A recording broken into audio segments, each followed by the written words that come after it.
Hello, and welcome to our Cerenade video. In this video, we will go over creating custom fields. With custom fields, just like it sounds, you can create fields to store additional info on a client profile. Now, in order to create a custom field, you must have access to the Admin Tools page. Let us log into the Caseworker portal. From the home page, click on the Settings icon on the top right and proceed to click on Administrative Tools. You are now in the Admin Tools.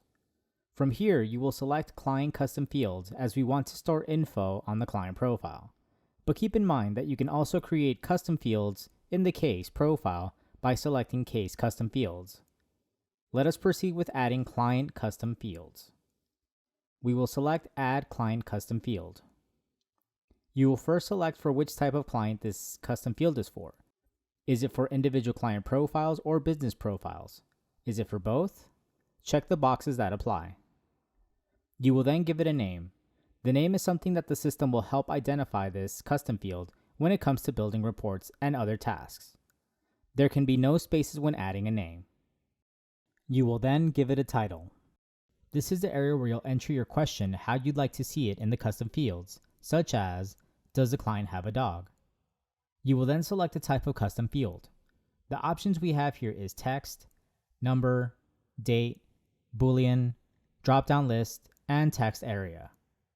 If selecting text, just like it sounds, you can enter any text at the moment of entering info on the custom fields in the client profile.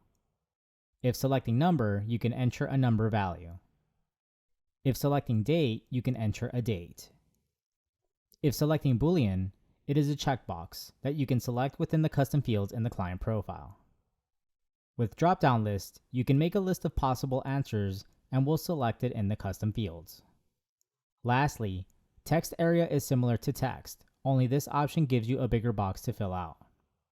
For my example, I will use a drop-down list and add the options yes and no. Once I have my custom field created, I can click on Save.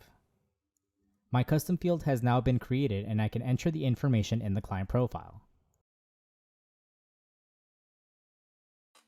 Additionally, these custom fields can become options to add in custom intake forms, meaning I can add the question on our intake forms, and once the client answers, it transfers the info into the custom fields section of the client profile. This concludes our video on creating custom fields.